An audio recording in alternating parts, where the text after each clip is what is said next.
Here's the long story short. TikTok is getting banned. We all know it. It's just seeming very likely. Whether or not Trump will reverse it is up in the air, but it's getting banned, all right, on the 19th. It's seeming very likely, at least.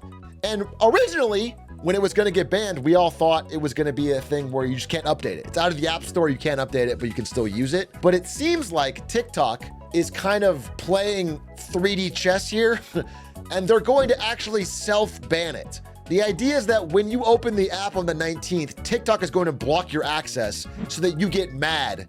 And so everyone's freaking out on TikTok, and in response is headed over to a little app called Xiaohongshu, AKA Redbook, AKA, for some reason, Red Note.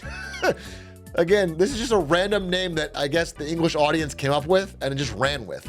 The name Little Red Book comes from Mao's Little Red Book. Quotes from Mao that people would walk around with in Mao's era. However, despite what this all looks like and what you might think, Little Red Book is in absolutely no way a political app. It's not a political discussion app. It's not even like Twitter or anything. It is more like Instagram meets Pinterest. It is mostly people posting like, here's a fun restaurant in this city. Here's how hot I look on the beach. That's what the app is normally. It has very little serious discussion on it until recently, until it started going on the charts. Suddenly, US users started flooding Red Note, and it's connecting Chinese and American citizens, average social media users, like never before, especially young people. Hit the #1 in the App Store. By the way, Lemon 8 is essentially the Americanized version of Little Red Book. So #1 and #2 are both Chinese apps that are like Instagram, Pinterest ripoffs. Hashtag TikTok refugees started trending on both of these apps. 620 million views, 11 million posts as of today. Of all these people going on and saying, hello, I'm here from TikTok, I'm a TikTok refugee. And some really fun and interesting interactions happened.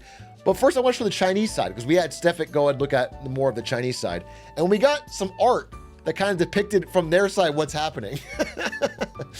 Which is like, this is a depiction of the day with Chinese citizens and American citizens coming in, meeting, and even like some Canadians, even some, in this case, Germans. Because again, a lot of non-American but Western social media users got FOMO. They basically saw all the stuff on TikTok about everyone going to Little Red Book and went over, even though it's not banned in their country. Like in Canada, it's not banned, but everyone's going to check out this website anyway. And there was a lot of memes. First of all, how Americans obviously did not read the terms and agreements. Again, Little Red Book is an app that is 100% in Chinese. The TOS is in Chinese, the UI is in Chinese. Everyone's just power clicking through. The coolest thing about all of this is seeing regular internet users in China and regular internet users in America collaborate and share memes. Basically have fun with each other throughout any of this geopolitical strife. For example, the USA government saying China's stealing your data, and then I'm stealing their memes as you log on to download Chinese memes. And then a lot of Chinese people were doing the spy joke. Like this person was like, how do I hide my save folder on Little Red Book, which basically your bookmarks? Doesn't matter, whether you hide it or not, I'm gonna spy on your data every day.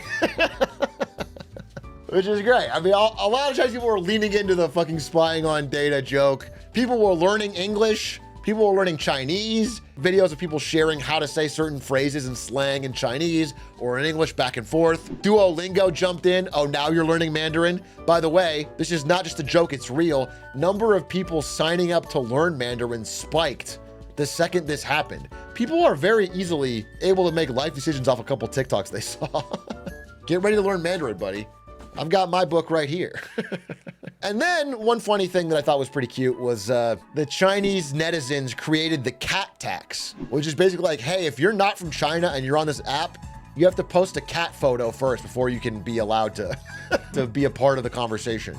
And so like you have to post your cat photo and then they reply with this cat tax payment conversation. Cat tax from California. I can't speak Chinese, so I'm paying the cat tax. People are doing it. It's pretty cute.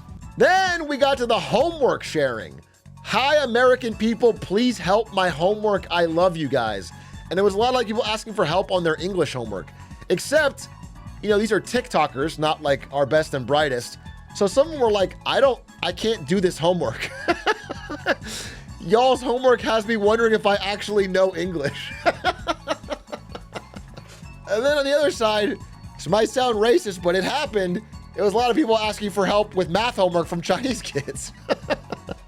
Including this guy, a middle school math teacher, Mr. He, who helped an American with their math homework. And then someone said, teaching is truly an endless endeavor. You have to teach Chinese students in the day and teach foreign students at night. There were Chinese people asking for like, hey, can you help me apply for a PhD or help me find an online job? Again, youth unemployment is pretty high in China right now. It makes sense they would try to fucking find a job overseas, although with the H-1B situation, it's gonna be tough. And then of course, because it's a photo sharing app like Instagram, a lot of people just went to horny jail. Both American and Chinese netizens got very horny very quickly. People posted thirst traps and got a bunch of responses from people in other cultures. This is a hot dude in China who posted a selfie, and then Jalissa from TikTok said, hi, do you want a green card? Although it's funny. So again, most of what I'm showing you today is the positive sides of it and the fun sharing of memes and culture is good. However, there were Chinese people, especially Chinese dudes, who used this app basically to find hot girls, and they are extra mad that it's filled with like middle-aged American dudes saying like, hey, I'm from America. They're like furious. Then there was this guy who tried to post a selfie, and instead of getting the thirsty response he thought he was gonna get, he got people like judging him.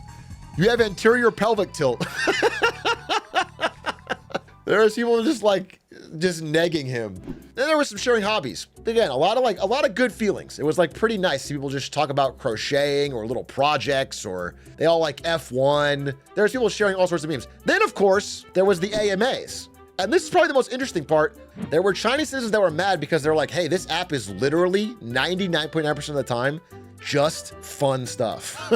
And now there's so many Americans and foreigners on it asking like serious questions and making political discussion and asking like, what do you think about socialism and capitalism and, you know, all this stuff. And it's like, I think there's a fair criticism there of people changing the vibe, but also this was pretty interesting to see people share actual thoughts. Like, what do you think about Texas? What do you think about schooling? What do you think about discrimination? There was like an interesting discussion of ideas from regular people. And again, it wasn't hostile, which is not what you might expect. It was like openly, it was mostly positive, mostly interesting, which is pretty cool. Then, of course, there was the brands. China is no different from America. If something is trending on social media, the cringy brands will try to get involved. Like this guy who asked for help with his math homework on Little Red Book. And then the XGIMI brand responded, answered his math problems, and then said, you can take a break from math by playing games and watching movies with the XGIMI projector. Now, two things happened that I want to mention. Number one, right when this started to happen, the CEO of RedNote showed up and welcomed everybody to the app. This is the most insane act of defiance ever seen on the internet. So tip number one, we mainly use this platform for searching for suggestions, such as for restaurants, such as for shopping malls, even for like makeup tips. And secondly, this platform is mainly Chinese speaking, but do feel free to speak English and post English content, because I believe there are a lot more English speaking people on this platform nowadays, and like we need to build this community. And that is powerful. What a powerful thing for a CEO today. It just turns out that this guy's not a CEO. He's just a guy living in Canada. Somebody just posted his video with the caption, the Little Red Book CEO speaks. When this guy found out, this is his reaction. Okay, so I got this text message today from one of my friends saying, does this guy look like your boyfriend? So apparently you went viral today. What? Wait, is that on TikTok? Yeah. So it says the CEO of RedNote has welcomed Americans to their Pinterest Instagram app. Hell actually happened? This is my boyfriend Jerry, and I'm Jerry, and I'm Danny. We are the creators behind this account, and he is not the CEO of RedNote. I'm just another normal guy in Vancouver. He's fucking Canadian. People were losing their minds over the open and honest dialogue of the CEO, but it was just a dude. There was some friendly roasting as well. Chinese, give us your American jokes. Please make fun of us so we can laugh. Why do you eat like your healthcare is free? Americans the moment they install Little Red Note. So this wasn't on Little Red Book, but there's been a lot of this on TikTok of everyone posting like Chairman Mao fan cams. Like after spending 1 minute on Little Red Book. Fantastical. You've not seen nothing. You ain't heard nothing. You ain't smelled nothing like this. I don't have words to tell you. But I tell you, anybody tries to get in the way of the incredible plan the big guy's got for us has got me pissed, and I'm just begging to stay on the team, man. 3 seconds after installing Zhao Hongshu. You will be brainwashed. Me, America's son? Ha! That will be a challenge. You bet. Our enemies are all those in league with imperialism. The bureaucrats, the big landlord class, and the reactionary section of the intelligentsia attached to them. It's just extra funny because if you read actual Chinese people that use the app, it's like this app is just food and photos and beach photos. This app has suddenly become like this political crossover area. The real question is, how long will it last? And the answer is probably not that long. If TikTok gets banned, there'll probably be another rush. But again, the UI and the app and the average content on there is all in Chinese. There's a rush right now of people that are enjoying it, largely because it's fresh and new. And it's fun, and it's beautiful, and I think it's cool. However, I'm not sure it will be a long-term thing. Regular people are gonna be using LRB. And of course, if TikTok is banned, then Lemon 8 and LRB will probably eventually get banned as well. But for a moment, it's kind of beautiful. And it reminds me, in some small way, a story that happened in World War I, where on Christmas Day, the German and the French soldiers who were in trenches opposite each other both came out of the trenches and played soccer. For like this brief moment, they stopped killing each other. They played soccer, they shared a drink. A week later, they were back to killing each other. It went back. And as we enter an era, next 10 years, where geopolitical forces are going to put US and China more and more at odds, especially at the government level, it's nice that there was a moment where regular people of both countries can see that we're all just social media addicted memers. We all just like want the same crap. We want someone to like our hot selfie and call us hot. We want a funny meme, we want a cat photo. It's not a big world-changing thing. People are making it out to be bigger than it is, I think, but it was nice. It was a nice moment, and I enjoyed it. And I saw the memes were funny. And I think someone on China's side thought the same thing, because this image went viral. If there really is an uncontrollable factor that causes our contact to be cut off again, we must also remember the love and trust we have for each other at this moment and in the future. If there are words that defame each other, we can firmly say to ourselves in our hearts that what I see is not like this. I thought it was pretty based. This was a viral on the Chinese side. I don't think this is the world's biggest deal, but I thought it was a fun moment. It's nice to see one little bit of good news. So that's the update. Thanks for watching.